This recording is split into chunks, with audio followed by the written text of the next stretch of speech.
श्रीमद दासबोध समर्थ रामदास स्वामींच्या वाङ्मयातील एक अत्यंत मोलाचा ग्रंथ. तत्कालीन सामाजिक स्थितीला अनुसरून रोखठोकपणे एका ओघवत्या शैलीत ओवीबद्ध केलेला हा 20 दशकांचा ग्रंथ. रामदासांनी केलेल्या बोधाचं निरूपण योगदास श्री जय गणेश जोशी यांनी करावं हा निव्वळ योगायोग नाही, कारण एकाच तिथीला जन्मलेले हे दोन्ही दास समाज प्रबोधन एका अद्भुत मार्गाने करू इच्छितात हे नक्की. विवरता विशेषा विशेष कळू लागे या रामदासांच्या उक्तीची प्रचिती योगदासांच्या निरूपणात सतत जाणवते. काही वेळेला केवळ 2 ओव्यांचे निरूपण ज्यावेळी 1.5 तास चालते, त्यावेळी योगदासांच्या वाणीतून समर्थ वाणीच आपल्या पुढे अवतरते. रामदासांनी केलेला हा सर्वांगीण बोध अत्यंत सहज सोप्या शैलीत आपल्या अंतःकरणात उतरवण्याचा योग केवळ योगदासांमुळेच साध्य झाला आहे. त्या श्रवण आनंदात सारे तल्लीन होऊन जाऊया. धन्यवाद. दासबोध दशक 6वा देवशोधन, समास 9वा सारशोधन. समर्थाने या समासाचं नाव दिलंय सारशोधन. याचा अर्थ असा आहे की आपल्या जीवन जगताना त्याचे 2 भाग आपल्याला करावे लागतात. असे भाग आपण केले तरच आपलं जीवन समृद्ध होऊ शकतं.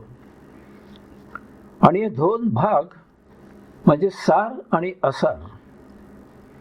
परंतु प्रत्यक्ष जीवन जगायची जी खूण आहे ती उलटी आहे. आपण सार शोधन करायचं नसून असार शोधन करायचं आहे प्रत्यक्षात. उदाहरणार्थ, आपल्याला जर स्वच्छ रस्ता हवा असेल तर आपण स्वच्छ रस्ता शोधायचा नाहीये, रस्त्याचा केर काढायचा, अस्वच्छ तेवढं झाडून टाकायचं, खाली स्वच्छ रस्ता आपोआप मिळतो. म्हणजे अस्वच्छ काय ते बघायचं, ते दूर ढकलून द्यायचं, स्वच्छ खाली आपोआप उरतं.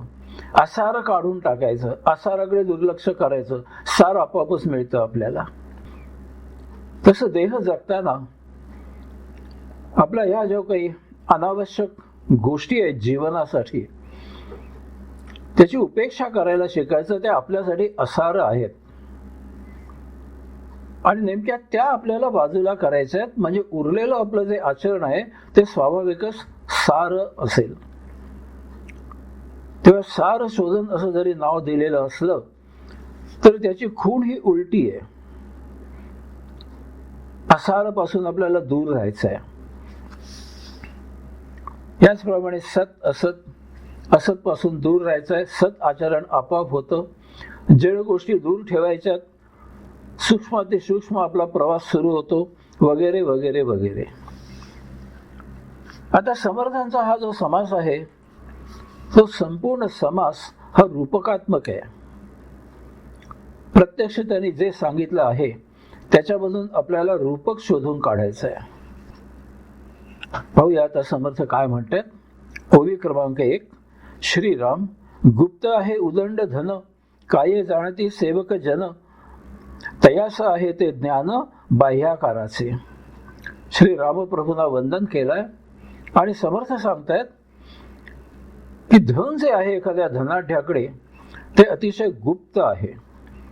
श्रीमंत मनुष्य, धनाढ्य मनुष्य जो आहे तो धन असं उघड्यावर ठेवत नाही. उदंड धन आहे त्याच्याकडे, तर तो ते गुप्त जागी ठेवतो.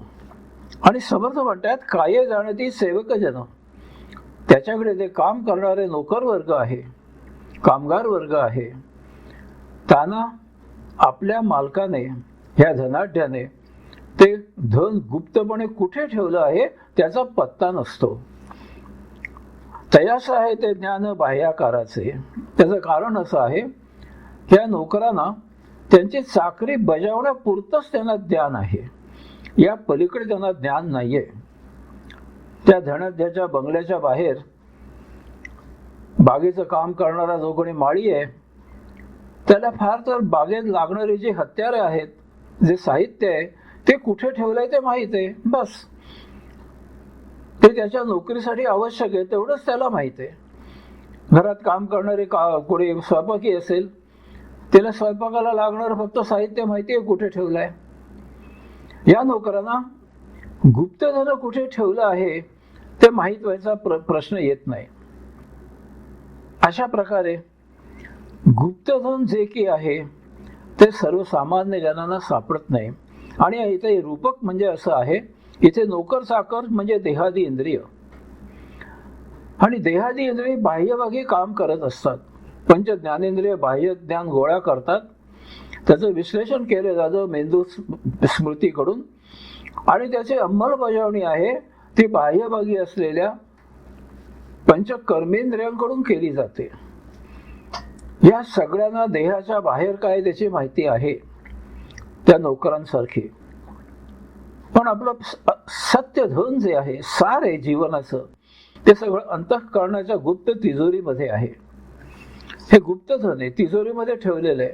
तो म्हणजे अंशात्मा, तो आपण आहोत. त्याचं शोधन करायचं आहे. सार शोधन म्हणजे हे गुप्त जागी ठेवलेलं आहे, सहसा कोणाला दिसणार नाही, कोणालाच दिसणार नाही. अंतःप्रवेश केला तरी सुद्धा दिसेल याची खात्री नाही. त्या शेवटच्या टोकापर्यंत साधना आणि उपासना पोहोचावी लागते, तरच ते शक्य होतं. ओवी क्रमांक 2. गुप्त ठेविले उदंड अर्थ आणि प्रकट दिसती पदार्थ, शहाणे शोधिती स्वार्थ अंतरी असे. गुप्त ठेविले उदंड अर्थ, ज्या वेळेला साहित्य लिहिलं जातं तो जो मजकूर आहे तो सगळेच वाचतात, आणि त्यांचा वरवर जो अर्थ आहे ओळींचा तो बऱ्याच जणांना समजतो. परंतु गुप्त ठेविले उदंड अर्थ, 2 ओळीच्या मध्ये जो अर्थ आहे तो अर्थ आपल्याला ज्ञात झाला पाहिजे. त्यात खरं सार सांगितलेलं असतं. वरवर अर्थ काही असतो, तो भौतिकही असू शकतो, पण त्याच्यामध्ये जो दडलेला अर्थ आहे, गुप्त अर्थ आहे, 2 ओळींच्या मध्ये जो अर्थ आहे तो जाणता आला पाहिजे. ते सार तत्व असतं. आणि प्रकट दिसती पदार्थ, बाहेर आपल्याला भौतिक वस्तुजगत पदार्थ जे आहेत, सगळे वस्तुजगत जे आहे ते पंच ज्ञानेंद्रियांना स्पष्टपणे जाणवतं. पण आज जे काही आहे ते या ज्ञानेंद्रियांना जाणवत नाही, त्यांना पत्ताही नाहीये त्याचा. आपल्या सगळ्यांना देहाच्या बाहेर जे जे वस्तू आहे त्याच्याशी आपला संपर्क येतो, आपल्याला ते माहीत होतं. आपल्या उपयुक्त असेल भोग घेण्यासाठी आपण त्याचा वापर करतो. तेव्हा प्रकट दिसती पदार्थ, जड पदार्थ बाहेर दिसतात, पण सूक्ष्माती सूक्ष्म जे गुप्त धन आहे त्याचा आपल्याला पत्ताही नसतो. शहाणे शोधती स्वार्थ अंतरी असे. पण तुझे ज्ञानी आहेत, साधू आहेत, संत आहेत, ते स्व अर्थ, स्वतःच्या जीवनाचा अर्थ जो आहे तो शोधून काढतात, तो अंतरी असे. तो आज अंतःकरणामध्ये गुप्त जागी आहे, ते शोधायचं आहे आपल्याला. ओवी क्रमांक 3. तैसे दृश्य हे माईक, पाहता असते सकळ लोक, तरी जास ठाऊका विवेक, ते तदंतर जाणे. तैसे दृश्य हे माईक, तसं हे बाहेर जे काही वस्तू दिसतात आपल्याला त्या सगळी माया आहे, माईक आहे. ते सत्य नाहीये, भासमान आहे, काही काळापुरतं आहे, काही कालावधीनंतर ते नष्ट होणार आहे. ते चंचल आहे. आपण जरी आपल्या पकडीमध्ये ते घेतलं तरी त्याच्यामध्ये सतत परिवर्तन होत असतं, बदल होत असतात. आपण आश्चर्यचकित होतो. मिळवलेल्या वस्तू आपल्याच हयातीमध्ये नष्ट होऊन जातात, आपल्याकडून निघून जातात, काही कारणाने हरवतात, काय वाटेल ते होतं. माया आहे सगळी ही. तैसे दृश्य हे माईक, पाहत असते सकळ लोक, हे सगळ्यांना कळतं, वरवर आहे ना सगळं, सगळ्यांना दिसतं, पशु पक्ष्यांना सुद्धा दिसतं, मानवाचीच गोष्ट काय. तरी जयास ठाऊका विवेक, ते तदंतर जाणती. परंतु ज्यांना विवेक आहे, साधू संत सज्जन यांना विवेक आहे, त्यांना नेमकं कळतं की बाह्य जागी या दृश्य असलेल्या वस्तू ज्या आहेत त्या खऱ्या नाहीयेत, जीवनाचा तो अर्थ नाहीये त्यांच्यामध्ये रममाण होणं. त्याचं कारण असं आहे की धनाढ्य मनुष्य पहिल्या ओवीमध्ये सांगितलेला बाहेर सगळा वस्तू जगत ठेवतो घरातल्या, पण त्याचं जे धन आहे ते तो गुप्त जागी ठेवतो. तेव्हा बाहेर सगळ्यांनाच वस्तू आपल्याला दिसतात, बाह्यभागी देहाच्या बाहेर अनंत वस्तू जगत पडलेलं आहे, त्याचा उपभोग घ्यावा मनसोक्त सगळ्यांनाच माहिती आहे. अशा प्रकारे उघड्यावर ठेवलेले जे आहे ते सत्यधन कधी असणं शक्य नाहीये. कारण पहिली ओवी, जे जे उघड्यावर ठेवलेलं आहे ते त्या धनाढ्य माणसाचं धन नाहीये, गुप्त जागी ठेवलेले ते धन आहे. अशा प्रकारे परमात्म्याने आपल्यासाठी बाह्य जागी ज्या जड वस्तू विखरून ठेवलेल्या आहेत, पसरून ठेवलेल्या आहेत, सर्वत्र पसरलेल्या आहेत, आपल्याला सहज त्या साध्य होऊ शकतात, ते सत्यधन नाहीये परमात्म्याचं. मग परमात्म्याचं सत्यधन काय आहे? ते शोधायचं आहे आपल्याला. परिजयाचा ठाऊका विवेक, ज्याला विवेक आहे तो असा विचार करतो की बाह्यभागी उघड्यावर कोणी धन ठेवणार नाही, खरं असेल ते तदंतर जाणती, ते त्याच्या नंतर काय आहे, या बाह्य वस्तू जगताशिवाय काय आहे त्याचं जाण्याचा ते शोध घेतात जाणकार लोक. ते त्यांना पाहिजे असतं, ते खरे ज्ञानी आहेत. ओवी क्रमांक 4, द्रव्य ठेवून जळ सोडिले, लोक म्हणते सरोवर भरले, त्याचे अभ्यंतर कळले समर्थ जनासी. द्रव्य देऊन जळ सोडिले. एखादा धनाढ्य मनुष्य जो असतो तो वेगळी शक्कल लढवतो. एक छोटस तळ शोधू, आपल्या जागेमध्ये एक छोटस तळ खोदून घेतो लोकांकडनं, आणि मग अतिशय विश्वासू असे जे कोणी घरचे लोक असतील त्यांच्याकडून रात्रीच्या वेळी त्या तळ्याच्या तळ भागाला एखादा बऱ्यापैकी खड्डा खणून त्यात धन लपून ठेवतो आणि मग त्याच्यात पाणी सोडतो. लोकांना दिसायला काय दिसतं? तळ आहे, पाण्याने भरलेलं आहे. तो म्हणतो हा घ्या, कमळं मिळलं लावतो त्याच्यामध्ये, मनसोक्त आनंद घ्या, कोणाला पाणी हवं असतं तर घेऊन जा. बरोबरचा उपयोग पाण्याचा दिसतो, पण त्या तळाशी त्याने जे लपून ठेवलेलं धन आहे तेच त्याला फक्त माहीत असतं. लोक म्हणते सरोवर भरले, पाण्याने भरलंय सरोवर, पाणी आहे सरोवरामध्ये, त्या तळ्यामध्ये पाणी आहे, पाहिजे तर घ्या, त्याचा उपयोग करा, पण त्याच्या तळाशी मात्र धन लपून ठेवलेलं आहे. तयाचे अभ्यंतर कळलेले समर्थ जनासी, त्याचं जे आत काही आहे, अभ्यंतर जे आत आहे त्याची जाणीव फक्त त्या सावकारालाच असते. त्याप्रमाणे आपण देह धारण केलेला आहे, आपल्या देहाचे जे खरं धन आहे त्याचा शोध आपण घ्यायला पाहिजे. बरोबर देहादी इंद्रिय आहेत, ती आयुष्य जगतायत, उपभोग घेतायत, देह जिवंत ठेवतायत, खातायत, पितायत, सगळं छान चाललेलं आहे.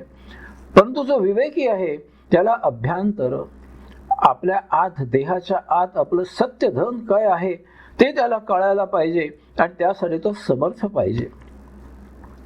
समर्थ याचा अर्थ आहे की सम अधिक अर्थ, सम अर्थ. समर्थ काय आहे आपल्या आयुष्यामध्ये? तर आपल्या संचिताप्रमाणे आपण देह धारण केलेला आहे. आपला पुनर्जन्म आपलं संचित संपवण्यासाठी येथे आहे. किंवा एखाद्याचं संचित नसेल तरी सुद्धा ज्या वेळेला आपण औषात्मा देह धारण करतो त्यावेळेला त्याचा उद्देश काहीतरी वेगळा आहे. काय आहे वेगळा?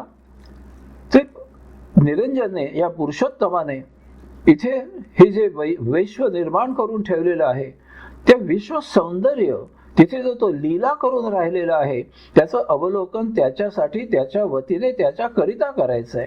साविरक्त, आपण विरक्त राहायचं आहे. हा आपला मूलभूत औषात्म्याचा देह धारण करायचा हेतू आहे. किंवा आपलं जर संचित असेल तर ते संचित संपण्यासाठी योग्य असा आपण देह धारण करतो, आपण योग्य असा प्रदेश निवडतो, त्यामध्ये योग्य असं कुटुंब निवडतो आणि त्यामध्ये योग्य अशी माता निवडतो. अशा प्रकारे आपला जो इथे येण्याचा उद्देश आहे तो उद्देश हा आहे की सगळं संचित या जन्मी नष्ट होऊन गेलं पाहिजे, आपल्याला मुक्त व्हायचं आहे. हा आपल्या जीवनाचा अर्थ आहे आणि त्याला समर्थ म्हणतात. हा समर्थ आत्माचरण केल्यामुळे होतो. औषात्म्याकडनं ज्या आपल्याला सत्प्रेरणा मिळत असतात त्या प्रेरणेप्रमाणे जर आपण आचरण केलं तर याच देही, याच जन्मी आपण जिवंत असतानाच आपलं संचित संपून जाऊ शकतं. पण त्यासाठी त्या औषात्म्यामधून ज्या नैसर्गिक नियतीकडून मिळणाऱ्या ज्या सत्प्रेरणा आहेत त्याप्रमाणे आपल्याला आचरण करायला पाहिजे. हा समअर्थ आहे, हा आपल्या जीवनाचा समअर्थ आहे. हा समअर्थ जाणून जो आचरण करतो त्याला समर्थ म्हटलं जातं अध्यात्मामध्ये. भौतिकामध्ये आपण समर्थ म्हणजे शक्तिवान, ताकदवान वगैरे वगैरे अर्थ घेतो, ते ठीक आहे भौतिकासाठी, पण अध्यात्मासाठी हा अर्थ आहे सम अर्थ. आणि त्यामुळे अर्थातच आपल्यामध्ये विषम अर्थ सुद्धा आहे, कारण हे जग सगळं द्वंद्वावर आधारित आहे. विषम अर्थ म्हणजे आपल्या जीवनाचा जो सत्य उद्देश आहे त्याच्या बरोबर विरुद्ध अर्थ आपण जाणतो आणि त्याप्रमाणे वर्तन करतो, त्याप्रमाणे आपण आयुष्य जगतो. आपल्या देहाला अनावश्यक जे भोग आहेत, जे उपभोग आहेत, ते आपण घेत असतो. आपल्या देहाला अनावश्यक जे वस्तू जगत आहे त्याचा संग्रह करतो, त्याचा उपभोग घेतो. जे जे भोग आपल्याला नको नको आहेत संचित संपवण्यासाठी त्याच्या मागे आपण लागतो. त्यामुळे सम अर्थाने जीवन न जगल्यामुळे आपलं जे गतसंचित आहे ते तसंच राहतं आणि विषम अर्थाने आपण आयुष्य जगल्यामुळे नवीन भोग निर्माण होतात. अशा प्रकारे आपल्या आयुष्यामध्ये बरोबर दुप्पट नुकसान होतं. आणि असे जे विषम अर्थाने जगतात त्यांना असमर्थ म्हटलं जातं. तर समर्थ आणि असमर्थ याच्या व्याख्या अध्यात्मामध्ये पूर्णपणे वेगळ्या आहेत आणि त्या अर्थाप्रमाणेच त्या व्याख्या गृहीत धरूनच समर्थाने या समासामध्ये समर्थ हा शब्द या चौथ्या ओळीमध्ये वापरलेला आहे. हा आपल्याला समजावून नीट आयुष्यभर लक्षात ठेवायचा आहे. कुठलीही कृती करताना ही कृती आपल्या मूलभूत उद्देशासाठी योग्य आहे का, त्यासाठी कृती आपल्याला करणं आवश्यक आहे का, म्हणजे तो समर्थ झाला. असा समर्थ आपल्या प्रत्येक कृतीचा आपल्याला जाणता आला पाहिजे आणि तो सुद्धा तत्काळ समयोचित तिथल्या तिथे. काळ निघून गेला की मागून जीभ चावून काही उपयोग होत नाही, आपल्या अजून विषम अर्थ होऊन जातो, संचित निर्माण होऊन जातं. त्यामुळे कृती करताना आपल्या जीवनाचा उद्देश ठरवताना जे काही आपल्याला करायचं आहे ते आपलं संचित संपवण्यासाठी योग्य आहे का, आपल्याला नियतीने दिलंय का, नैसर्गिकपणे मिळालेलं आहे का, मग त्याचं ते वर्तन राहिलं नाही, ते आचरण झालं. आत्मप्रेरणेप्रमाणे आचरण झालं. आत्मप्रेरणा काय आहे ती महत्वाची आहे. बऱ्याच वेळेला आपण एखादी कृती करायला धावतो, कृती करायला जातो आणि कृती करत असताना मनामध्ये वेगळा विचार येतो, मन सुद्धा घाबरतं. औषधाकडनं वेगळ्या प्रेरणा आलेल्या असतात. डिस्टर्ब व्हायला होतं मनाला की आपण देहादिंद्रियांना काहीतरी कृती करायला उद्युक्त करीत आहोत, अर्थात विषम अर्थाने, आणि मध्येच एकदम काहीतरी गडबड झाल्यासारखी वाटते. अचानक ते सुद्धा डळमळतं की नक्की काय झालंय. आणि ती वेळ असते आपल्याला जागृत होण्यासाठी. तिथे जागृत व्हायला पाहिजे. क्षणभरच असतं, काही क्षणच होतं डळमळीत होणं. हे करू नये. करायला जातो आणि वाटतं अरे आपण बरोबर करतोय का, करू नये. लगेच पाऊल मागे आलं पाहिजे. शांत स्वतःजवळ बसायला पाहिजे. विवेक जागृत झाला पाहिजे आणि मग त्याचे आपण विश्लेषण करायला पाहिजे की आपण नेमकं काय करायला जातोय, ते करणं आवश्यक आहे का. तिथे आपण सम अर्थावर येऊ. आणि जर आपण विषम अर्थाने वागत असू तर आपण त्यापासून दूर राहू. आपलं जे भविष्यामध्ये संचित निर्माण होणार असतं त्यापासून आपण वंचित राहू. आपण त्यापासून आपलं रक्षण होईल. जागृत राहू आपण. अशा प्रकारे प्रत्येक कृतीला समर्थ आणि असमर्थ हा अर्थ आपल्याला कळायला पाहिजे. सम अर्थ आणि विषम अर्थ त्याप्रमाणे आपण आचरण करायचं आहे. म्हणून समर्थ इथे सांगतायत की वरवर तळं दिसतं, पाणी दिसतं, सरोवर दिसतं, पण त्याच्या आत जो गुप्त खजिना मालकाने लपवून ठेवलाय त्याचं अभ्यंतर फक्त त्या मालकालाच माहीत असतं. तसं आपल्याला मन, बुद्धी, स्मृती या सगळ्यांना देहादी इंद्रिय बाह्य काय आहेत ते सगळ्यांना माहीत आहे. बाहेर पंच ज्ञानेंद्रिय ज्ञान मिळवत आहेत, लगेच बुद्धी, स्मृती, मन आत बसलेली आहेत, त्याचा अर्थ लावतात, विश्लेषण करतात. पंचकर्मेंद्रियांना भौतिक वर्तन करायला परवानगी देतात, जा करा, प्रोत्साहन देतात, ते करतात. हे सगळ्यांना माहित आहे. पण आपण जर विवेक जागृत झाला आपला तर आपल्यालाच फक्त माहित आहे की वरवरचं जे आहे तो विषम अर्थ आहे, तो सम अर्थ नाहीये. ते जे द्रव्य आहे ते आत आहे, त्या तळ्याच्या आत आहे. हे वरचं पाणी आहे देहावरचं, ही भूलभुलई आहे, ही माया आहे. यापासून आपल्याला बचावात्मक पवित्रा घ्यायचा आहे. आपण सावध व्हायचं आहे. मग अंतःकरणात सद्गुरूच्या कृपेने साधना उपासना शिकायच्या आहेत, ध्यान समाधी लावायला शिकायचं आहे, त्याच्या पावन सान्निध्यामध्ये राहायचं आहे, सगळं शिकून घ्यायचं आहे त्याच्याकडनं. आणि अंतःकरणामध्ये उतरून ते आज जे धन आहे आपलं औषात्मा, तो आपल्याला शोधायचा आहे, त्याच्याशी योग जुळून यायचा आहे. यासाठी समर्थ आपण आयुष्यामध्ये जगताना जाणला पाहिजे आणि त्याप्रमाणे आचरण केलं की समर्थ आपण खरोखरच जाणला असा त्याचा अर्थ आहे. प्रत्यक्ष आचरण केलं तर नुसतं समर्थ जाणून उपयोग नाही. ते विद्वत आणि पांडित्य झालं, घोकमपट्टी झाली, पंडित पुरोहित तुम्ही झालात, त्याचा तुम्हाला काही उपयोग नाही. सगळं पाठ आहे, आचरण शून्य आहे, त्याचा अर्थ काही नाहीये. मग ते असमर्थ झाले. असा समर्थाचा फार छान अर्थ इथे समर्थाने इथे आपल्याला दिलेला आहे. ओबी क्रमांक 5, तैसे ज्ञाते ते समर्थ, ते ओळखीला परमार्थ, इतर ते करीती स्वार्थ दृश्य पदार्थाचा. अशा प्रकारे जे ज्ञाते आहेत, जे संत साधू संत आहेत, योगी आहेत, संन्यासी आहेत, किंवा साधकांमधून अनेक वर्ष साधनाकडून पुढे प्रगती केलेली ज्यांनी आहे, ते समर्थ म्हणजे समर्थ बरोबर जाणतात. आणि समर्थ म्हणजे समर्थ जाणल्यामुळे तेही ओळखीला परमार्थ, त्यांना परम अर्थ काय तो बरोबर कळतो की जो अंतःकरणात आहे. औषात्मा हा आपला परम अर्थ आहे. आपल्या जीवनाचा परम अर्थ काय आहे? औषात्माशी योग जुळवून आणणं, इतर ते करीती स्वार्थ दृश्य पदार्थाचा. इतर जी मंडळी आहे, साधू संत योगी संन्यासी यांच्या शिवाय बहुसंख्य जनता जी आहे ती स्वतःचा अर्थ, स्वार्थ, स्वतः म्हणजे देहादी इंद्रियांचा अर्थ त्यात ते जाणतात. आणि ते सुद्धा कशाचा? तर दृश्य पदार्थाचा. तो विषम अर्थ झाला, ते असमर्थ झाले. पण जे समर्थ पाहणार आहेत ते सुद्धा स्वअर्थच जाणतात, पण स्वअर्थ कोणाचा? औषात्म्याचा. आणि जे विषम अर्थ जाणतात ते सुद्धा स्वअर्थ जाणतात, पण कशाचा? दृश्य पदार्थाचा. 5व्या शेवटचे 2 शब्द आहेत दृश्य पदार्थाचा. हे लोक दृश्य पदार्थाचा स्वअर्थ जाणतात.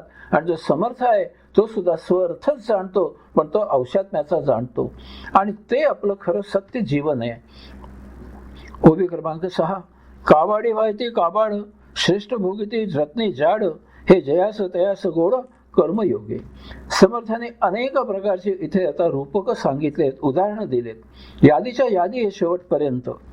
इथे ते सांगतायत, इथे कामगार मंडळी सर्वसामान्य जन ते काबाड कष्ट करत असतात आयुष्यामध्ये. काबाड कष्ट करतायत, झिजतायत, शारीरिक मेहनत घेतायत, कारण ते संचितामध्ये अडकलेले आहेत. वस्तुजगताच्या मागे भटकतायत, भरकटतायत, सुखदुःख झेलतायत सतत. आणि त्यांच्या हाती फारसं काहीही लागत नाही, फक्त जिवंत राहतात. दुःख कष्ट त्रास पीडा हाल वैताग सगळं त्यांच्या वाट्याला येतं.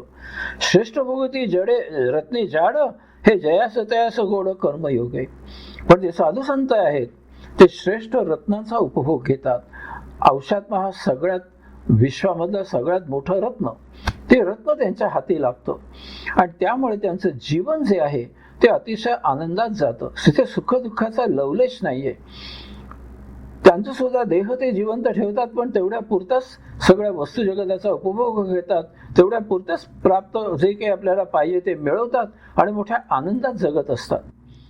म्हणजे बघा, काबाड कष्ट करणारे सुद्धा कष्ट घेतात, भरकटतात, त्यांना दुःख कष्ट त्रास पीडा हाल आयुष्यामध्ये जगावा लागतो. आणि जे श्रेष्ठ आहेत, साधू संत जे आहेत, ज्ञानी आहेत, जे आत्मज्ञान झालेलं आहे, ते मात्र ते विश्वातलं सगळ्यात जे मोठं रत्न आहे, जाड मोठं रत्न जे आहे त्याचा आस्वाद घेतात.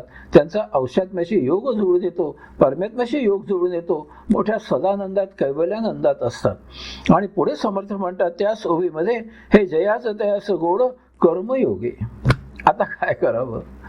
साधू संत सज्जन कर्मयोग करतात, बरोबर कर्मयोग. जेवढं देहादी इंद्रियांना जिवंत ठेवण्यासाठी आपल्याला आवश्यक आहे तेवढंच मिळवायचं आहे, बस त्या पलीकडे मिळवायचं नाही. माणसाचं आयुष्य 100 वर्ष आहे. ईशावास्य उपनिषदकारांनी सांगितलंय की माणसाने अशा प्रकारे 100 वर्ष जगायचं लक्ष ठेवून इथे जीवन जगायचं आहे.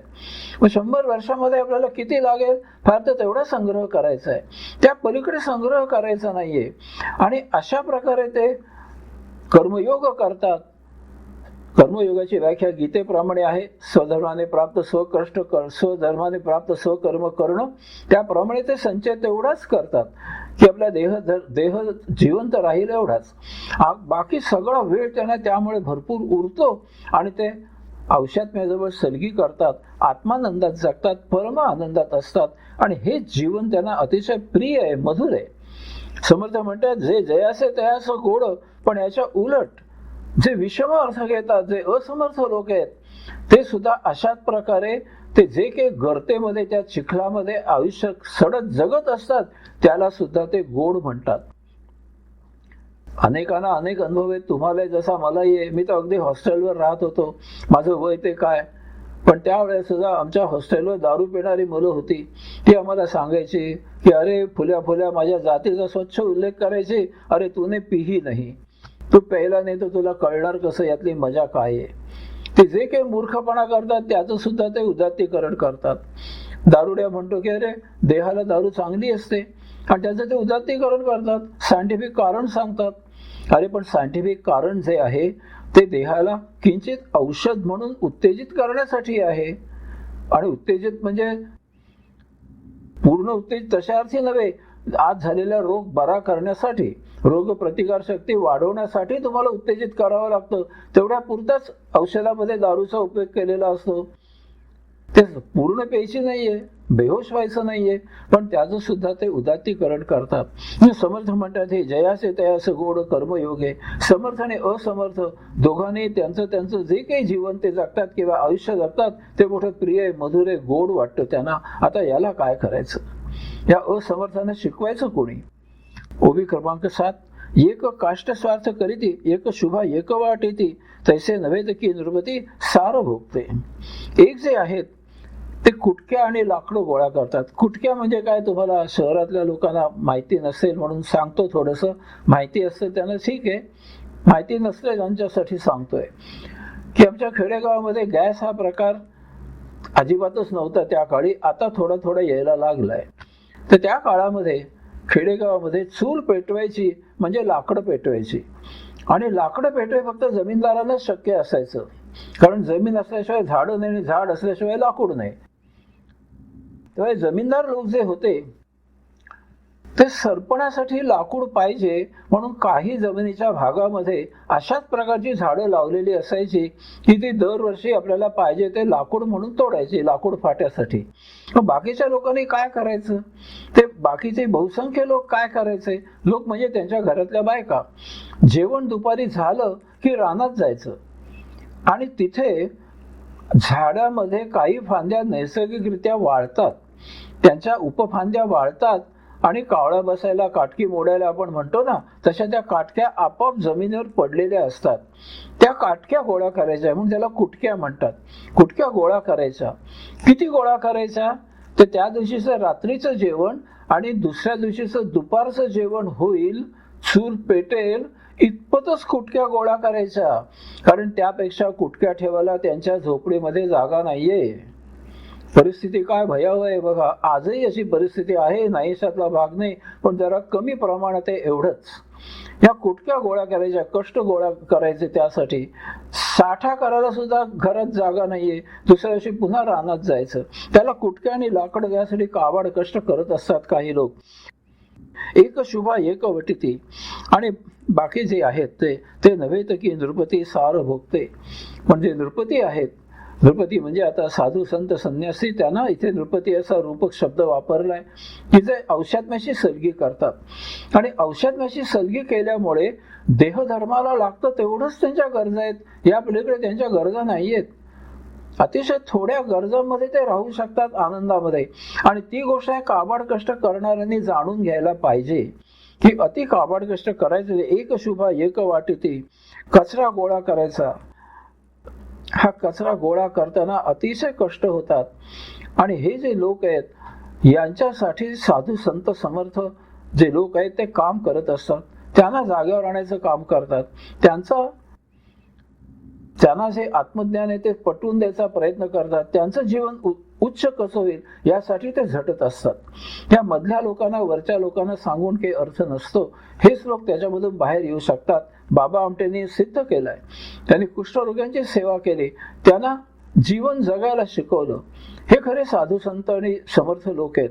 सर्वसामान्य जनांसाठी झटणारे हे जे भरकटलेले लोक आहेत अतिशय काबाड कष्ट घेतात आणि सरासरी जगत असतात, त्यांचं जीवन उन्नत कसं होईल, आयुष्यामधून ते जीवनामध्ये कसं पदार्पण करतील, हे नृपती पाहत असतात. ते खरे नृपती, ते खरे राजे, ते खरे जनकल्याण करणारे हे साधू संत सज्जन काम करत असतात. ते म्हटलंय सार भोगते, म्हणजे ते आत्म्याशी त्यांचा योग जुळून येतो. ओबी क्रमांक 8. जयास आहे विचार, ते सुखासनी झाले स्वार, इतर जवळील भार वाहतची मेले. ज्यांना विचार आहे, ज्यांना विवेक आहे, तारतम्य आहे, ते आत्मभान त्यांना येतं आणि ते आत्मज्ञान जाणून घेतात आणि ते सुखासनी झाले स्वार. सुखासनी म्हणजे पालखी त्यावेळच्या काळाप्रमाणे, सुखासनी म्हणजे ते आनंदात जगतात. कसले कटकट नसताना कारण सुखदुःखातनं बाहेर पडतात आणि आनंदामध्ये जगू शकतात. ज्यांना हा विवेक आहे, ते आत्मज्ञान ज्यांचं झालंय ते. इतर जवळील भार वाहतेचे मेले. बाकी जनता जी आहे ते जवळील भार म्हणजे देहाचा भार, देहभार वाहतायत दोन पायावर, सतत सतत सतत भटकतायत त्या भोगापवर्गतेच्या मागे आणि वाहतची मेले. त्यातच शेवटी उपभोग घेता घेता घेता मरून जातात. त्यांच्या आयुष्यामध्ये कधी त्यांना आनंद मिळत नाही. ओवी क्रमांक 9. एक दिव्यांनी भक्षिती, एक विष्ठा साबळीती, आपण वर्तल्याचा घेती स्वाभिमान. आता काय करावं? एक दिव्यांना भक्ष करतायत, नेमकं जे पाहिजे तेच उत्तम प्रकारचे अन्न त्यांना मिळतं. देहधर्म, देह व्यापार चालेल तेवढ्या पुरतो. आणि एक विष्ठा सबळीती, दुसरे जे आहेत ते कदान्न कचऱ्यात टाकलेलं अन्न खातात. हा दोन प्रकारचा फार मोठा तफावत आहे. ज्यांना आत्मज्ञान प्राप्त झालंय ते अत्यंत थोडे कष्ट घेऊन देह जिवंत ठेवण्या इतपतच मिळवतात आणि त्यामुळे ते चांगल्या प्रकारे जीवन जगू शकतात. आणि बाकीचे काबाड कष्ट इतके घ्यायचे त्या भौतिकाच्या मध्ये इतकं भटकायचं की त्यांना जेवायलाही वेळ नसतो. बरेच जण मी पाहिलाय दुपारच्या वेळेला इकडे तिकडे मला भेटल्यात बरेच जण. अरे काय झालं, अजून घरी नाही गेला? No sorry, I don't have today lunch, no time. कामापुढे वेळ नाही म्हणे दुपारचं जेवण घ्यायला, जेवायलाच गेले नाहीत, चालू आहे काम. विष्ठा सावडते. हे विष्ठा सावडल्यासारखे, कचऱ्यातलं अन्न काढून खाण्यासारखे आहेत. भौतिक जगत हे सगळं सडलेलं आहे. आपण वर्तल्याचा घेते स्वाभिमान, मगाशी सांगितलं तेच परत सांगितलंय. आणि ते स्वतः हे जे काही करतात त्याचा त्यांना अभिमान आहे. ते उदात्तीकरण करतात. अरे माणसाने काम केलं पाहिजे, सतत काम करायला पाहिजे. सुट्टी कसली घेता वीकेंडला? 7 दिवस काम करा. अमुक देशामध्ये बघा जपानी लोकांवर बॉम्ब पडले, बघा ते आज कुठे जगामध्ये सगळ्यात मोठे व्यापारी आहेत, कसे समृद्धी झाले, कारण ते कष्ट करतात, कष्ट करायला पाहिजेत वगैरे वगैरे. त्याचं उदात्तीकरण करतात. हे तत्वज्ञान व्यापारी तत्वज्ञान आहे. अध्यात्माला ते न पटणार आहे. ओवी क्रमांक 10. सार सेविजे श्रेष्ठी, असार घेजे वृथापृष्टी, सारा असाराच्या गोष्टी सध्यानं जाणीते. सार सेविजे श्रेष्ठी, साधू संत सज्जन जे आहेत ते जीवनामधलं सार तेवढं बरोबर ओळखतात, समर्थ आहेत ते. म्हणून त्यांना समर्थ म्हटलं या लोकांना. नेमकं त्यांना कळतं नेमकं जीवन कसं जगावं, नेमकं काय आपण उपभोगावं. आणि बाकीचे वृथापृष्टी म्हणजे अज्ञानाने अडाणी लोक जे आहेत, हे जे भरकटलेले आहेत, निरुद्योगी आहेत, ते असार नेमकं तेवढंच त्याच्या मागे धावतात आणि नको तसं आयुष्य जगतात आणि शेवटी त्याच्यातच मरून जातात. त्या चिखलातल्या किड्यासारखे हे लोक आहेत. सारा असाराच्या गोष्टी सज्ञानं जाणती. आणि म्हणून प्रत्येकाने सज्ञान व्हायला पाहिजे, सद्गुरू पकडला पाहिजे, त्याच्याकडनं ज्ञान प्राप्त करून घ्यायला पाहिजे. आणि सार आणि असार, नेमकं जीवनासाठी सार कुठे असार कुठे याचा शोध घ्यायला पाहिजे. असारापासून दूर राहायचं आहे, मग उरेल ते स्वाभाविक सार असेल. ओवी क्रमांक 11. गुप्त परिस चिंतामणी, प्रकट खडे कांचमणी, गुप्त हेमरत्न खाणी, प्रकट पाषाण मृत्तिका. त्या सावकारासारखं आहे. बाहेर सगळं ठेवलेलं आहे उघड्यावर, ते धन नाहीये. धन आहे ते तिजोरीमध्ये आत गुप्त जागी आहे. तसं गुप्त परिस चिंतामणी, परिस आणि चिंतामणी जे आहेत ते अतिशय गुप्त जागी असतात. ते शोधावे लागतात, खडक फोडून आतनं काढून टाकावे लागतात. पण काचमणी वगैरे आहेत ते बाहेर पसरलेले आहेत, कुणी किती लूट करावी त्याची. तसं गुप्त हेमरत्न खाणी, प्रगड पाषाण मूर्ती. सोनं, हिरे, माणके हे जे आहेत धातू, हे आपल्याला खाणीमध्ये जाऊन काढावे लागतात. ते गुप्त जागी असतात. पण पाषाण आणि मृत्तिका, दगड आणि माती ही वर हवी तेवढी पडलेली आहे. ओवी क्रमांक 12. आव्हाशंक आव्हा वेल गुप्त वनस्पती अमोल एरंड धोत्रे बहुसाल प्रगट सिंपी. आव्हाड शंख आव्हाल वेद आपल्याला उपयुक्त असं जे आहे किंवा औषधी जे आहे, ह्या वेली आहेत, ह्या कुठेतरी गुप्त जागी अरण्यामध्ये असतात. त्याची माहिती असावी लागते. आपल्याला ते जाऊन शोधून ज्ञान असावं लागतं, त्या शोधावे लागतात. परंतु धोत्रे एरंडे वगैरे झाडं जी आहेत ती बहुसाल अनेक वर्षानुवर्ष जगतात आणि पडलेली आहेत. भरपूर आहेत त्यांची. अरण्यामध्ये भरपूर झाडं आहेत. तुम्हाला सहज दिसतात बाहेर जंगली झाडं, पण औषधी झाडं शोधून काढावी लागतात. तसं आहे, हा औषधात्मा आत लपलेला आहे. बाहेर सगळं वस्तू जगत आहे, बाहेर भरपूर उपभोग आहेत, ते कुणालाही घेता येतात. औषधात्मा आपल्याला शोधूनच करावा लागतो. ओवी क्रमांक 13. कुठे दिसेना कल्पतरू उदंड सेरांचा विस्तारू पाहता नाही मळिया गुरु बोरी बावळी उदंड. कल्पतरू तुम्हाला कुठे दिसणार नाही. फार दुर्मिळ आहे, फार दुर्मिळ आहे. तुम्हाला फार कष्ट करूनच तो शोधावा लागेल. तुम्हाला स्वतःमध्ये कल्पतरू निर्माण करावा लागेल. योगी लोकांच्या ज्या इच्छा आहेत त्या आपोआप पूर्ण होतात, कारण त्यांना सगळ्या आध्यात्मिक इच्छा आहेत. योगक्षेमम वहाम्यम, योगेश्वर स्वतः येतो आणि त्यांच्या इच्छा पूर्ण करतो. तुम्हाला स्वतः कल्पतरू व्हावं लागतं. त्यासाठी अतिशय खडतर साधना उपासना कराव्या लागतात. आत्मज्ञान प्राप्त करावं लागतं, साक्षात्कारित व्हावं लागतं. स्वस्वरूपावस्थेमध्ये संपूर्ण जीवन जगावं लागतं. तुम्ही स्वतः कल्पतरू होऊन जाता, कारण योगेश्वर तुमच्या सगळ्या इच्छा पूर्ण करतो. कारण तुम्हाला भौतिक इच्छा नाहीतच आहेत, सगळ्या आध्यात्मिक इच्छा आहेत, सगळ्या पूर्ण होतात. तुम्ही कल्पतरू होता. उदंड सेरांचा विचार, शेरीची झाडं भरपूर आहेत. भौतिक वस्तू जगत उदंड आहे, पाहता पाहता नाही मळ्यावरून. परंतु चंदनाचं झाड मात्र कुठे नाही दिसणार तुम्हाला, ते शोधावं लागेल. बोरी भाबळी उदंड आहेत, भरपूर आहेत, जंगलाच्या जंगल आहेत त्यांची. तसं भौतिक वस्तू जगताचं पसरलेलं आहे सगळीकडे. श्रोते हो, योगदासांच्या सहज, सोप्या आणि रसाळ निरूपणाचा आपण आस्वाद घेतच आहोत. विविध आध्यात्मिक विषयांवर त्यांची 50हून अधिक पुस्तकं bookganga.com या संकेतस्थळावर उपलब्ध आहेत. आपण त्यांचाही लाभ घेऊ शकता. धन्यवाद. ओवी क्रमांक 14. कामधेतू जाणीजे इंद्रे सृष्टीत उदंड खिल्लारे मत भाग्य भोगीचे नृपवरे इतर कर्मानुसार. कामधेतू जाणीजे इंद्रे, जो योगी संन्यासी आहे त्याला नेमकं औषधात्मा नेमका कुठे अंतःकरणामध्ये त्याची जाण असते. तो तिथे जाऊन पोहोचतो, तिथे योग जुळवून आणतो. तसं इंद्राला कामधेनू कुठे ती माहिती आहे. तो बरोबर कामधेनू तिथे जातो, स्वतःच्या इच्छा पूर्ण करून घेतो, ते इंद्राला माहिती असतं. तसं साधू संत सज्जनांना औषधात्म्याचा पत्ता आहे. सृष्टीत उदंड खिल्लारे, आता बाकी गुरंढोरं भरपूर आहेत, गाई म्हशी रेडे बैल भरपूर आहेत, पण कामधेनू एकच आहे. तिचा फक्त त्यालाच माहितीये, इंद्रालाच माहितीये. मत भाग्य भोगीले नृपवरे इतर कर्मानुसार. ज्याला आत्मज्ञान प्राप्त झालंय, जो साक्षात्कारित झालाय, त्याचं महत् भाग्य आहे. तो नेमका कैवल्यानंद घेतो, कैवल्यानंदी जीवन जगतो. पण बाकी त्यांच्या कर्मानुसार. तसं नृपती हा राजमहालामध्ये ऐश आरामामध्ये राहू शकतो, म्हणून त्यांना संन्यासी योगी म्हटलंय, रूपक म्हणून. आणि बाकी कर्मानुसार त्यांच्या संचिताप्रमाणे ते जीवन जगत असतात सर्वसामान्य जन. आणि त्यांना त्याचा पत्ता लागत नाही की हे संचित संपवायचं आहे आपल्याला, आणि म्हणून संचिताशिवाय बाकी काही घ्यायचे नाहीत उपभोग, हे त्यांना पत्ता नसतो.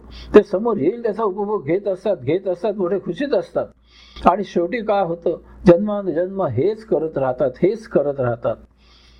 ओवी क्रमांक 15. नाना व्यापार करीती जन आवघेची म्हणती सकांचन, परंतु कुबेराचं महिमान कोणासची नये. ज्ञानी पंडित जे आहेत ते स्वतःला मोठे विद्वान समजतात. संस्कृत ऋचा पाठ त्या म्हणायच्या, फारसा त्यांना अर्थही माहिती असतो, पण आचरणाने शून्य असतात.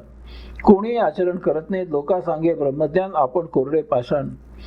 ते स्वतःला फार मोठे समजतात. आपल्याला कोणते आपण ज्ञानी विद्वान आहोत, विद्वता पांडित्य पारंपरिक घोकमपट्टी करत असतात, परंतु ती वरवर असते, त्यांचं आचरण शून्य असतं. म्हणून म्हटलंय, परंतु कुबेराचं महिमान कोणासच नाहीये. कुबेर हा खरा श्रीमंत आहे.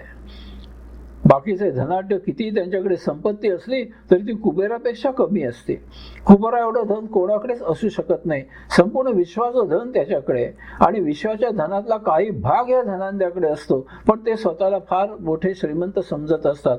तसं विद्वान पंडित हे जे आहेत, पोपटपंची करणारे, ते स्वतःला फार मोठे समजतात ज्ञानी, पण ते ज्ञान त्यांचं भौतिक आहे, त्याचा काही अर्थ नाहीये. आचरण शून्य लोक आहेत. आमचे साधे अडाणी न शिकलेले संत यांच्यापेक्षा कितीतरी पण मोठे आहेत. ते कुबेरासारखं ते आहेत, ते मुक्त होऊन जातात. ओवी क्रमांक 16. तैसा ज्ञानी योगेश्वर, गुप्तार्थ लाभाचा ईश्वर, इतर ते पोटाचे किंकर, नाना मते धुंडिती.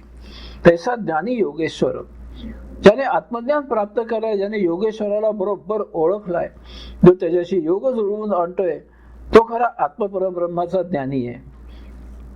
गुप्तार्थ लाभाचा ईश्वर, त्याला गुप्तार्थाचा लाभ झालाय, गुप्त अर्थ बघितला सम अर्थ, तो खरा समर्थ आहे. त्याला आत्मा परमात्मा नेमका कुठे आहे त्याचा शोध घेतलेला आहे त्याने. औषधामध्ये अंतःकरणामध्ये आहे, त्याच्याशी योग जुळवून आणायचा आणि विश्वाच्या केंद्री पुरुषोत्तमाशी योग जुळवून आणायचा. बाकी सगळे इतर हे याच्यासाठी तो यात्रा करत असतो, पण बाकीचे कसे, इतर ते पोटाचे किंकर, किंकर म्हणजे गुलाम. बाकी सगळे पोट पाण्यासाठी भटकंती करत असतात, प्रवास करत असतात. नाना मते धुंडिती, त्यातही जे काही शिकलेले आहेत ते शास्त्राचा अर्थ काढून एकमेकाशी वाद घालत असतात. शास्त्रामध्ये ही ओळ आहे, याचा अर्थ असा आहे, याचा अर्थ तसा आहे, वगैरे वगैरे वगैरे. त्यांना त्यातच पांडित्य वाटतं. काय उपयोग आहे या शास्त्रार्थाचा अर्थ खिस काढून काढून चर्चा करून, याचा शून्य उपयोग आहे. त्याप्रमाणे आचरण करून आपण मुक्त व्हायला पाहिजे. गुप्तार्थ लाभाचा ईश्वर, आपण गुप्तार्थ लाभाचा ईश्वर व्हायला पाहिजे. प्रत्यक्ष ते झालं पाहिजे, योग जुळून आला पाहिजे, परमात्म्याशी साक्षात्कारित व्हायला पाहिजे. हे लोक नुसती पोपटपंची करत असतात. नाना मते धुंडाळीती, लिहून ठेवलेले ग्रंथ त्याचा अर्थ करण्यामध्ये, चर्चा करण्यामध्ये आयुष्य सगळं घालवतात. याचा उपयोग काही नाहीये. मी अनेक वेळा सांगतो, गीता पाठ गमतीने म्हणतो, 700व्या श्लोकापासून पहिल्या श्लोकापर्यंत उलट म्हणत येतील, इतके पाठ आहे. काय उपयोग आहे त्याचा? अर्थ माहीत असला काय उपयोग आहे? प्रत्यक्ष आचरण त्याप्रमाणे पाहिजे. ओवी क्रमांक 17. तस्मात सारते दिसेना आणि असारते दिसे जना, सारा सार विवंचना साधू जाणते. अशा प्रकारे समर्थ म्हणतात की सर्वसामान्य जनांना नेमकं असार काय ते दिसतं आणि असार ते दिसे जना, त्याला नेमकं असार तेच दिसतं. उपभोग बरोबर दिसतात, भौतिक वस्तू जगत बरोबर दिसतं. त्या वस्तू जगामध्ये आपल्यासाठी भोग काय घ्यायला आहे तो त्यांना बरोबर कळतो. परंतु इतरा तस्मात सार ते दिसेना, त्यांना सार काही दिसत नाही. त्या असारामध्ये सार शब्द आहे, फक्त जास्तीचा आहे, अगोदर तेवढा काढून टाकायचा आहे, पण ते त्यांना जमत नाही. ते त्या असाराशी चिकटून असतात. सारा सार विवंचना साधू जाणते. सार आणि असार याचं जे निरूपण आहे ते साधू संत बरोबर जाणतात. असार तेवढं दूर करतात आणि सार तेवढं त्यांच्या हाती येतं. ओवी क्रमांक 18. इतरासे काय सांगणे, खरे खोटे कोण जाणे, साधू संतांची एकूणे साधू संत जाणते. समर्थ म्हणतात, इतरांना हे सगळं सांगून काय उपयोग आहे? खरं खोट्याचा निवाडा कोण करणार आणि कोण त्याच्यामध्ये स्वारस्य दाखवणार? पण साधू संतांच्या ज्या खुणा आहेत, म्हणजे साधू संतांचं जर निरीक्षण केलं तर सगळ्यांना साधू संत म्हणजे काय याची जाण निश्चित येईल. आणि साधू संतांचे जे निरीक्षण करणारे जे आहेत ते त्याप्रमाणे साधू संत सहज होऊन जातील. म्हणून साधू संतांच्या खुणा या साधू संतांचं निरीक्षण करूनच जाणून घ्यावं लागतं आणि त्याप्रमाणे आपण आचरण करावं लागतं, तर प्रत्येक जण साधू संत होऊ शकतो. ओवी क्रमांक 19. दिसेना जे गुप्त धन, तयासे करणे लागे अंजन, गुप्त परमार्थाचा सज्जन संगती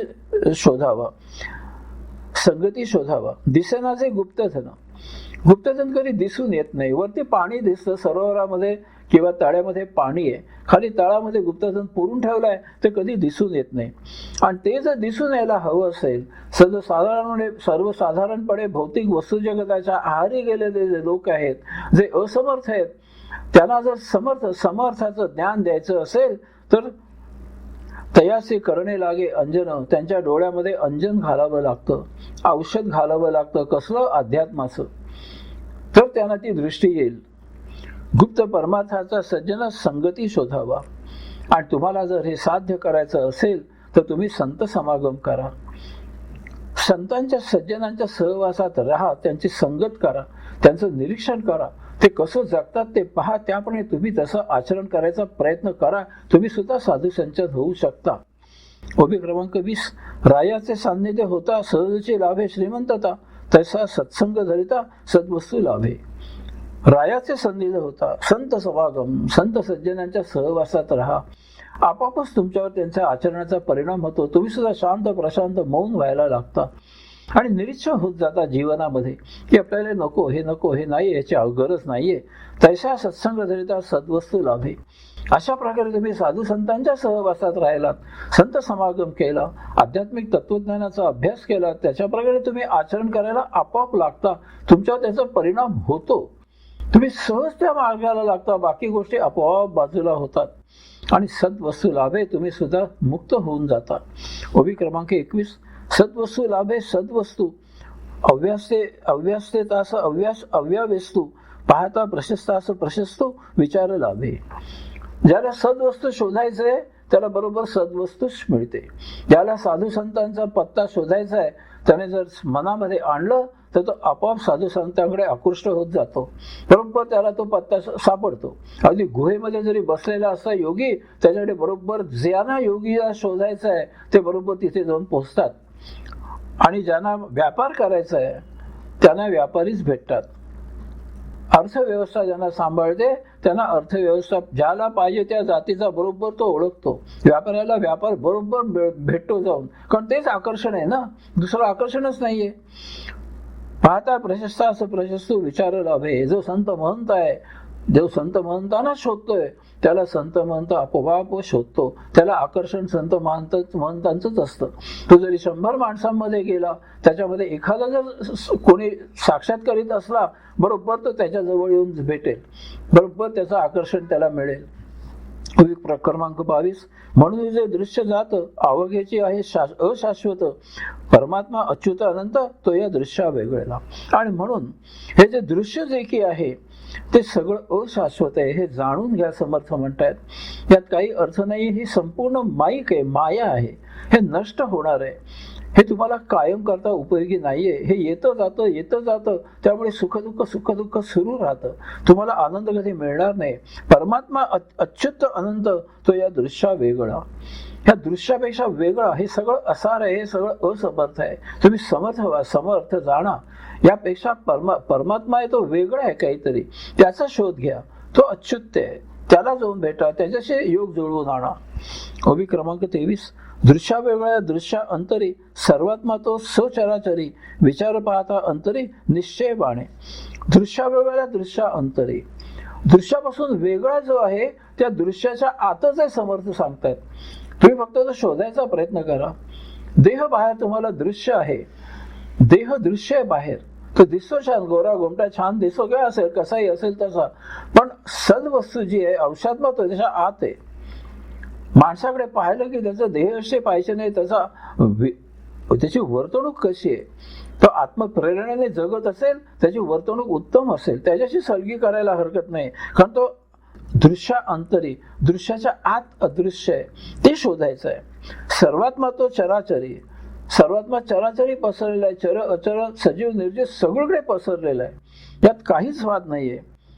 तथापि जनामध्ये सार्थकता विचारायची होय. अशा प्रकारे सर्वत्र सगळीकडे परमात्मा जो पसरलेला आहे, सर्वत्र पसरलेला आहे, प्रत्येक वस्तूमध्ये आहे. की प्रत्येक वस्तूमध्ये जो नेमका बरोबर परमात्मा आहे, त्याच्या दृश्याच्या आत अदृश्य, तो तुम्ही शोधायचा प्रयत्न करा. प्रत्येकामध्ये परमात्मा आहे, त्याच्याशी योग जुळवून आणायचा प्रयत्न करा. प्रत्येकाशी आत्मभेट घ्यायचा प्रयत्न करा, देहभेट नव्हे. आणि जो आत्मभेट तुम्हाला करून देईल तो तुमचा खरा मित्र आहे, तो तुमचा खरा सखा सोयर आहे, त्याच्याशी तुमचे योग जुळून येतील, बाकीचे तुमच्यापासून आपोआप दूर होतील. ज्यांना देहभेट घ्यायचे त्यांना सोडून द्या, ते तुमच्या मार्गात अडथळा आहेत. ओबी क्रमांक 25. हे प्रचितीचे बोलणे विवेके प्रचिती पाहणे, प्रचित पाहे तो शहाणे अन्यथा नव्हे. समर्थ आपल्याला सांगतायत हे स्वतः प्रचित, ज्याची प्रचिती घेतलेली आहे, प्रत्यक्ष अनुभव घेतलेला आहे, हे प्रत्यक्ष मी जगलोय, याप्रमाणे मी साक्षात्कारित झालोय, याप्रमाणे मी स्वस्वरूपावस्था प्राप्त केलेली आहे, आणि म्हणून माझं हे तुम्हाला कळकळीचं सांगणं आहे. याकडे प्रचितीचं बोलणे हे जाणून तुम्ही याच्याकडे पहा, म्हणजे तुम्हाला ते कळेल, म्हणजे तुम्हाला ते पटेल. केव्हा तुम्ही प्रत्यक्ष आचरण कराल तेव्हा. तुम्ही ते त्याच्याकडे वेगळ्याच नजरेने पाहिलं की काय काहीतरी सांगतोय, कसला आत्मा परमात्मा कसला देहामध्ये उतरतोय, वेडा नुसता देहामध्ये उतरायचं म्हणजे काय तळ्यामध्ये विहिरीमध्ये उतरणं आहे का? संपलं सगळं. समर्थ सांगतात हे प्रत्यक्ष माझी अनुभूती आहे, ही साधू संतांची अनुभूती आहे, ऋषींची अनुभूती आहे, साक्षात्कारांची प्रत्यक्ष अनुभूती आहे. हे ते तसं केलंय त्याने, तुम्ही करू शकता. त्याप्रमाणे त्याच्याकडे पहा, आणि म्हणजे तुम्हाला त्याबद्दल गोडी वाटेल, तुम्ही आकृष्ट व्हाल. अन्यथा नव्हे. तुम्ही याच्या विरुद्ध काही स्वतःचा समज करून घेतलात हे कसं शक्य आहे देहाच्या आत उतरणं, तर संपलं तुमचं, तुम्हाला भौतिक आयुष्याला लाभ. ओवी क्रमांक 26. सप्रचित आणि अनुमान, उदार आणि रोकडे धन, मानसपूजा प्रत्यक्ष दर्शन, यास मदांतर. समर्थ अतिशय महत्वाची गोष्ट आपल्याला सांगतात की तुमचे जे पुरोहित आहेत, पुजारी, ते तुम्हाला येऊन काय सांगतात हो? अगदी सरळ विचारे समर्थाने पुढे मांडवे. समर्थ म्हणतायत, मी नव्हे, योगदास नव्हे. समर्थांचा दासबोध काय सांगतोय ते योगदास सांगतायत. समर्थ काय सांगतायत? तुमचे पुजारी येतात भटजी आणि काय सांगतात? अमुक अमुक अनुष्ठान ठेवा, अमुक अमुक पूजा करा, अमुक अमुक यज्ञ करा, म्हणजे तुम्हाला अमुक अमुक मिळेल. हा मिळेल शब्द अधोरेखित आहे. भविष्यामध्ये तुम्हाला मिळेल, किंवा या जन्मी जर तुम्ही पुण्य केलं, पुढल्या जन्मी तुम्हाला स्वर्ग प्राप्ती होईल. काय सांगतायत? भविष्यामध्ये तुम्हाला काय मिळेल त्यासाठी आज काय करा ते सांगतायत. आणि उधार आणि रोकडे धन, यामध्ये महद अंतर म्हणतात समर्थ. केव्हा? मानसपूजा प्रत्यक्ष दर्शन. तुम्ही जर स्वतः जवळ बसलात, स्वस्वरूपावस्था प्राप्त केलीत, आणि तुम्हाला जर साक्षात्कार तिथे झाला, तर याच जन्मी याच देही तुम्हाला त्याचं फळ मिळून जाईल, भविष्यामध्ये नव्हे. उधार आणि रोकडे धन यामध्ये फरक आहे. तुम्हाला पूजा अर्चा करून हे भट भिक्षुक आणि पुजारी पुरोहित तुम्हाला भविष्यामध्ये काय मिळेल त्याबद्दल सांगत असतात, प्रत्यक्ष नव्हे. ती पूजा करताना तुम्हाला त्याचा अनुभव येत नाही, हे फार महत्वाचं सांगतायत समर्थ. यज्ञ करताना तेच तुम्हाला तिथल्या तिथे रोकड मिळणार नाहीये, नंतर मिळणार आहे, मिळालं तर. आणि ती शक्यता फक्त 50% आहे. तथापि तुम्हाला जर साक्षात्कार हवा असेल, तुम्ही स्वतः जर बसा, स्वस्वरूपावस्था प्राप्त करा, तुम्हाला तिथल्या तिथे साक्षात्कार, तुम्ही दार्शनिक व्हाल, तुम्ही तिथल्या तिथे मुक्त होऊन जाल. कसे? याच देही सायुज्य मुक्त म्हणून पुढचे जीवन कैवल्यानंदात जगाल. म्हणून रोकडे आणि उधार यामध्ये फरक समर्थ समजावून द्यायचा प्रयत्न करतायत. काय करायचं तुम्ही पहा. ओवी क्रमांक 27. पुढे जन्मांतरी होणार हा तो अवघाचं उधार, तैसा नव्हे सारासार तत्काळ लाभे. मागचंच परत सांगतायत. तुम्हाला पुण्य हवाय ना, स्वर्ग मिळायला हवाय ना पुढल्या जन्मी, तर या जन्मी तुम्ही अमुक अमुक करा, पूजा करा, हे करा, ते करा, पुण्य प्राप्त करा, तुम्हाला स्वर्ग मिळेल. पाप करू नका, पुण्य करा, हे सांगणं ठीक आहे, पण स्वर्ग पुढल्या जन्मी मिळेल, त्यासाठी या जन्मी काय करायचं ते सांगतात. नंतर तुम्हाला भविष्यामध्ये काय हवंय तर काय करायचं ते सांगतात. काय तुम्हाला काय प्रमोशन मिळायला हवंय का पुढे, आज अमुक अमुक करा, इथे दक्षिणा ठेवा आणि अमुक पूजा अनुष्ठान करून देतो, नंतर पुढे केव्हा तरी तुम्हाला प्रमोशन मिळेल, बढती मिळेल, वगैरे वगैरे वगैरे.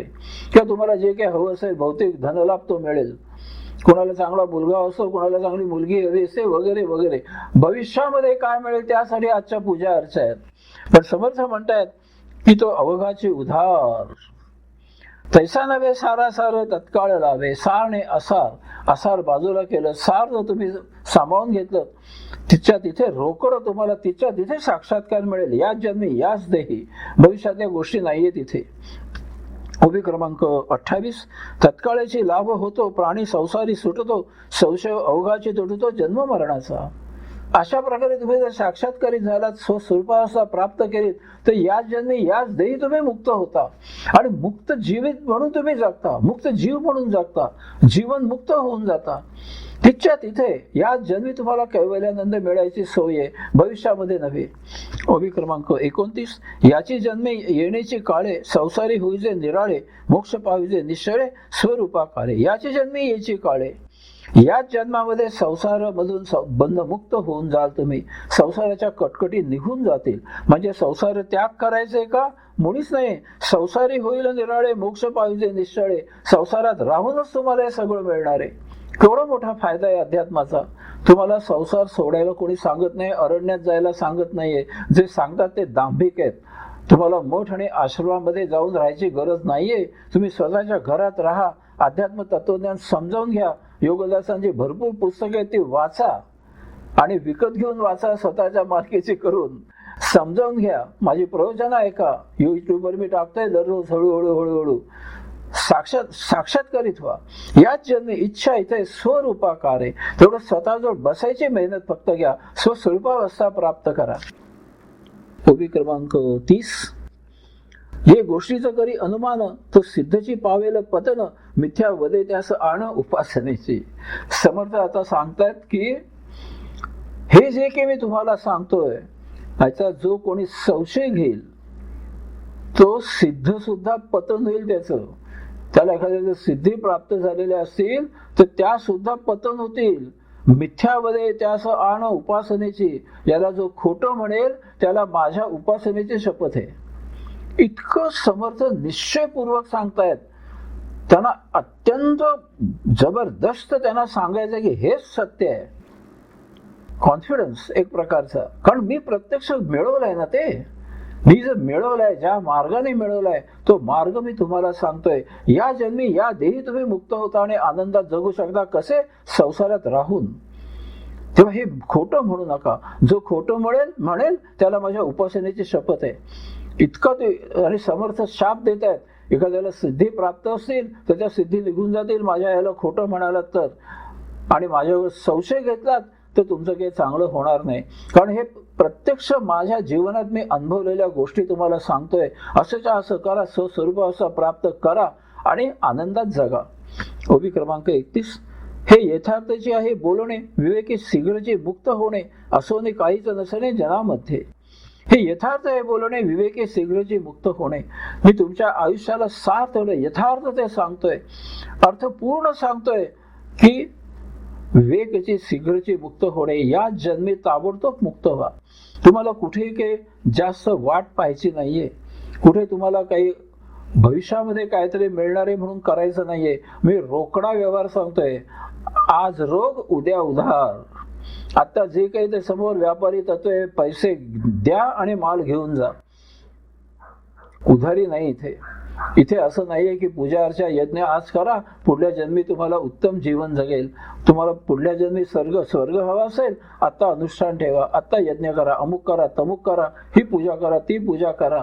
असं इथे काही नाहीये. आता पूजा करता करताच तुम्हाला त्याचं फलित मिळणार आहे. साधना करता करताच तुम्हाला मुक्ती मिळणार आहे. आणि याच देही या जन्मी, याच देही शब्द महत्वाचा आहे अतिशय.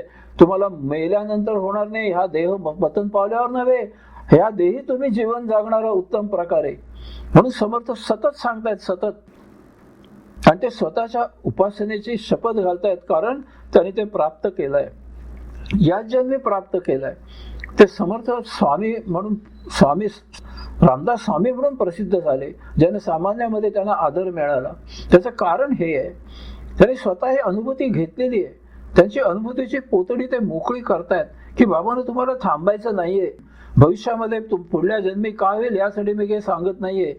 जन्मोजन्मी तुम्हाला काय साध्य करायचं आहे आता प्रत्यक्ष पहा, जगून पहा. प्रत्यक्ष तुम्ही जगणारच आनंदामध्ये, जर तुम्ही स्वस्वरूपावस्था प्राप्त केली तर. नाही तर नाही. स्वतःला ओळखा, स्वतःजवळ बसा, स्वतःचं स्वसान्निध्य घ्या. त्यासाठी वेळ काढा. तुमच्या इतर लोकांबरोबर, धनसंपत्तीबरोबर, मित्र मैत्रिणी, बाहेरचं वस्तुजगत इतकंच नव्हे तर स्वतःचा देह, स्वतःची इंद्रिय, स्वतःचं मन याच्याजवळ बसू नका. ते महाभयावह गोष्टी आहेत, अतिशय तुमचं नुकसान करणार आहेत. तुम्ही स्वतः औषात्म्याजवळ बसायचा प्रयत्न करा. दररोज मी माझे जे दैनंदिन प्रवचन आहेत त्याचं सगळ्या प्रवचनांमध्ये हेच सार आहे. बसा स्वतःजवळ. काही करायची गरज नाहीये. शांतपणे एक जागी बसून राहा, मौन व्हा, प्रशांत व्हा, देह निश्चल करा आणि औषात्म्यावर तदाकार व्हा. बस हीच मोठी साधन आहे. अन्य गोष्टी त्यावेळी तुमच्यामध्ये असता कामा नये. तुमचं देहभान निघून जाईल. आपोआप निघून जाईल, काही करावं लागत नाही. आणि ज्यांना करावं लागतं त्यासाठी माझे योग साधना पुस्तक आहेच. साधना उपासना करा, जप करा, ओंकार करा, प्राणायाम करा, सगळं आहेच. गोडी लागावी, त्या देहाला गोडी लागावी यासाठी त्या आहेत. त्याची गरज नाहीये खरं म्हणजे. पण देह वळणावर, त्याला वळण लावण्यासाठी, ओल्या मातीला वळण लागू शकतं, सुक्या मातीला वळण लागू शकत नाही. त्यामुळे सुकी माती ओली करावी लागते. तर तुम्हाला हे जे वळण नाहीये ते तुमची सुकी माती ओली करण्यासाठी या साधना उपासना आहेत. त्यासाठी प्राणायाम आहे, त्यासाठी ओंकार आहे, त्यासाठी जप आहे, त्यासाठी सगळं आहे. ती ओली एकदा झाली की तुम्हाला काय कशाची काही गरज नाही, स्थलकालाची काही भान राहणार नाही. तुम्हाला आत्ता वाटलं ध्यानस्थ बसावं, तिच्या तिथे तुम्ही ध्यानस्थ होऊ शकता. हे आत्मानुभूती समर्थ सतत सांगतायत. योगदास सुद्धा सांगतायत, समर्थांपासून योगदासांपर्यंत, अगदी थोरल्या मोठ्या माणसापासून माझ्यासारख्या सर्वसामान्य माणसापर्यंत सगळ्यांना हाच अनुभव आहे. आणि तुम्ही कवल्यानंदात जीवन जगाल. कष्ट पडतील नाही अशातला भाग नाही, पण ते तेवढ्या पुरतेच आहेत. शेवटी तुमचं जीवन महा आनंदात जाणार आहे, महानंद होणार आहे.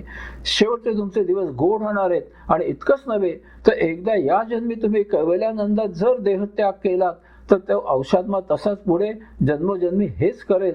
ते मुक्त जीवन जगेल. जीवन मुक्त म्हणून ते सायुज्य मुक्त म्हणून प्रभूचं काम करायला येईल. नाही तर मुक्त होऊन परमात्म्यात विलीन होईल. ते तर सगळ्यात उच्च गोष्ट आहे. पण याच्यामध्ये तोटा काहीही नाहीये. पण समर्थ सांगतायत उधार आणि रोकडं याच्यामधला फरक जाणून घ्या. भौतिक जे काही उपाय तुम्हाला सांगितले जातात भटा भिक्षांकडून आणि पुरोहितांकडून, ते रोकडे नाहीयेत, ते उधार आहेत. पुढे काहीतरी भविष्यामध्ये होणार आहे त्यासाठी आज करायला ते सांगतायत. त्यासाठी तुम्हाला द्रव्य खर्च करावा लागतो, मंदिरांमध्ये जावं लागतं. मठ आश्रम तिथेही लुटायला बसलेले आहेत सगळे. आश्रमामध्ये मठाधिपती अनंत द्रव्य तुमच्याकडनं घेतात, द्रव्य प्रवेश मिळतो. आणि तिथे जाऊन सुद्धा तुम्हाला काय मिळतं ते तुम्ही जाऊन पहा प्रत्यक्ष. मला सांगायला लावू नका, मी सांगू इच्छितही नाही. मी जाऊन आलो या सगळ्यांमधून. अतिशय सोपी गोष्ट आहे. तुम्ही संसारात राहून घरच्या घरी साध्य होण्यासारखी थोडा वेळ स्वतःसाठी काढायला हवाय. बस कर्मयोग करायचा आहे. देहाला पाहिजे तेवढं मिळवायचं आहे. 100 वर्ष आपण आयुष्य जगू अशी इच्छा धरून आपल्याला जेवढं धनसंचय करायचा आहे तेवढा धनसंचय करायचा आहे जरूर. त्यासाठी कर्मयोग करायचा आहे. पण याच्या पलीकडे तुम्हाला जायची कशाची काही आवश्यकता नाहीये. स्वतः एक जागा निवडा, घरातली कुठली तरी एक वेळ निवडा, शांत बसायचा प्रयत्न करा. निश्चल व्हा, मौन व्हा, प्रशांत व्हा. हळूहळू त्याची इतकी सवय होते की मनामध्ये अन्य विचार येईल असे होतात आपोआप. तिथे तुमचं देहभान हरपेल, विधेयी व्हाल आणि तुम्हाला साक्षात्कारित व्हाल. ते दर्शन होईल. समर्थ परत सांगतायत ही माझी उपासनेची आण आहे, उपासनेची शपथ आहे तुम्हाला. हे ऐका तुम्ही सगळ्यांनी. समर्थ अगदी मनापासून तळमळून सांगतायत या समासामध्ये. म्हणून ते म्हणतात हे यथार्थची बोलणे. मी प्रत्यक्ष अनुभव घेतलेलाच हा बोलणं आहे माझं. उगाच फुकाफुकी नाहीये, यथार्थ आहे. विवेके शीघ्रचे मुक्त होणे. विवेक जागृत करा आणि ताबडतोब तुम्ही साक्षात्कारित व्हा. असो काहीच नसणे जनामध्ये. तुम्हाला जर सगळं करायचंच काही नसेल तर माझा काही नाईलाज आहे. पण असो काहीच नसणे जनामध्ये, तुम्हाला ते जर साध्य करायचं असेल तर स्वतःजवळ बसायला पर्याय नाही. असो काहीच नसणे जनामध्ये, सगळे असून सुद्धा नसल्यासारखं वागणं, अलिप्त होणं, सगळं काही करून न केल्यासारखं जगणं, याला फार महत्व आहे. ते तुम्हाला अध्यात्माने साध्य होतं. ओबी क्रमांक 32. देवपद आहे निर्गुण, देवपदी अनन्यपण हाची अर्थ पाहता पूर्ण समाधान बाणे. देव आहे निर्गुण, आत्मा परमात्मा हा निर्गुण आहे. त्याला काही चिकटलेलं नाहीये.